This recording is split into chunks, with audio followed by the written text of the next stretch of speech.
Now in the first 2 weekends of October, the number 2, 3, 7 and 8 teams have fallen to middle-of-the-pack conference opponents. Last week Oklahoma fell to Iowa State before Michigan lost to Michigan State. On Friday night Clemson suffered a 27-24 loss to Syracuse that sent shockwaves through the college football world, and before anyone could fully process the impact of that result, Washington State laid an egg on the road at Cal, dropping from the ranks of the unbeaten with a 37-3 loss. Let's take a look at the ripple effect of Friday night's upsets from 3 different levels: the losing teams, the conferences they had sat atop, and the national title picture at large. Take heart, Tigers. In year 4 of the college football playoff, we're still searching for our first unbeaten national champion.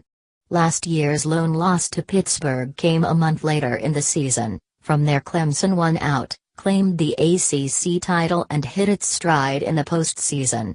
As Dabo Swinney reminded his team after Friday's game, every goal his players had other than an undefeated season is still on the table. But the Tigers need all 15 days to heal up before their next game. Quarterback Kelly Bryant started the game at far less than 100% after injuring his ankle in last weekend's win over Wake Forest. He was moving gingerly every time he was flushed from the pocket, and the Orange sent him to the ground several times in the early going before he retweaked the ankle late in the second quarter and then suffered a concussion when defensive tackle Chris Slayton swung him to the turf on the Tigers' last defensive play of the first half. Freshman Zarek Cooper played a largely mistake-free second half, but it's clear the Clemson offense has to take some pages out of the playbook without as reliable a dual-threat QB as Bryant calling the shots. Dynamic freshman running back Travis Etienne also tweaked his hamstring on the 52-yard touchdown run that proved to be Clemson's final points midway through the third quarter.